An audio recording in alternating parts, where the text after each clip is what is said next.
long vowel digraph. Digraph means two letters giving one sound, and the sound will be of the letter. A છે એનો short sound એને કહેવાય એ, એનો long sound એટલે કહેવાય એ. તો અહીંયા એ આઈ આપણને કયો સાઉન્ડ આપે છે? એ. એ વાય કયો સાઉન્ડ આપે છે? એ. એન્ડ એ સ્પ્લિટ ઈ કયો સાઉન્ડ આપે છે? અહીંયા ઈ સાયલેન્ટ રહેશે અને એનું નેમ બોલવાનું છે. નેમ એટલે એ બોલવાનું છે. શું બોલવાનું છે? એ. સો ધીસ થ્રી ઓપ્શન, તમારી પાસે થ્રી ઓપ્શન છે. તમને આ એક ક્વેશ્ચન પૂછવામાં આવ્યો છે તમારા એસેસમેન્ટની અંદર.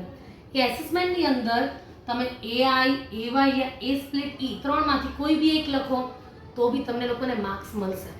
તમને હરેક આન્સર બધા ફિલ કરીને એટલે આપ્યા છે કે કોઈ પેરેન્ટ્સને એવાય ને એ બોલાવવું છે ને એવાય યાદ રખાવવું છે.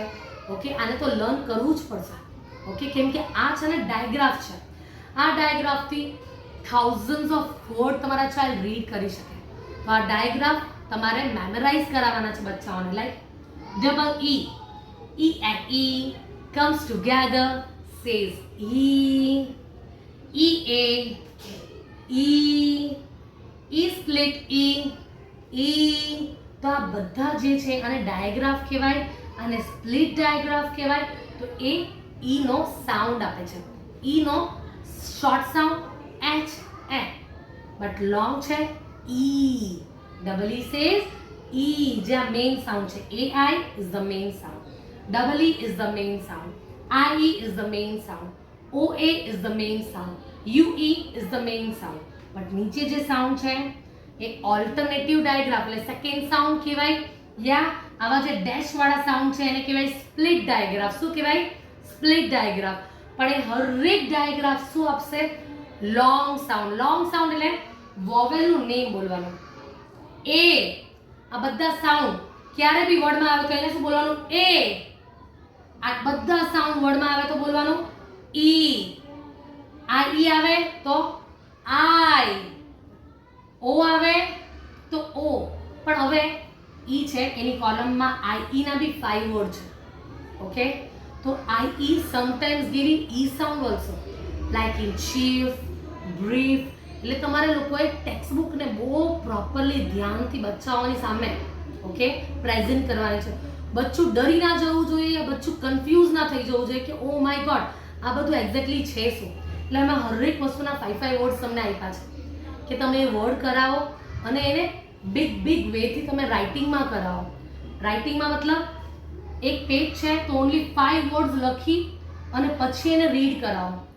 અમારે તમને એસેસમેન્ટ આપવી એ અમારી રિસ્પોન્સિબિલિટી છે. અમે તમને સેન્ડ કરી દીધી.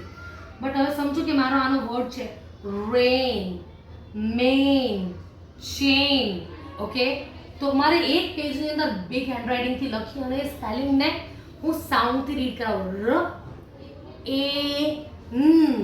ર એન, રેન.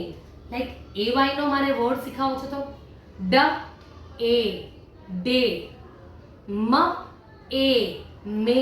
ઓકે, તો ભીડભાડમાં બધા વર્ડ હોય ને એવી રીતના એ લોકોને પ્લીઝ રીડ નહીં કરાવો. થોડા એક પેજની અંદર 5 વર્ડ મોટા હેન્ડરાઇટિંગથી લખી અને એની સામે પ્રેઝન્ટ કરો. કેમ કે રીડિંગ આવડશે તો એ લોકોના હરેક ડર તમે જાતે રિમૂવ કરશો. સ્કેરનેસ છે, જે ડર છે, ગભરાહટ છે, એ હજી ધીરે ધીરે રેસ થશે જો આપણે એની પર વર્ક નહીં કરીએ ને તો. કેમ કે આ હરેક વસ્તુ આપણે સ્ટેન્ડર્ડ ફર્સ્ટ માટે કરાવીએ છીએ બચ્ચાઓને. ફર્સ્ટ સ્ટેન્ડર્ડની અંદર બચ્ચાઓને અચાનકથી જે ટેક્સ્ટબુક આવે એનો જે ડર અને સ્કેરનેસ આવે, બચ્ચું નેગેટિવ ના થાય એની માટે અત્યારથી આપણે આ બધી વસ્તુ પ્રેઝન્ટ કરીએ છીએ. તો પ્લીઝ તમારા બચ્ચાઓને ન સમજમાં આવે તો 100% you can take the help of મારી હેલ્પ લો તમે. ઓકે, બટ અત્યારે તમે લોકો આવી રીતના ડીલ કરો બચ્ચાઓ સાથે. Okay, slow and steady. Okay, thank you.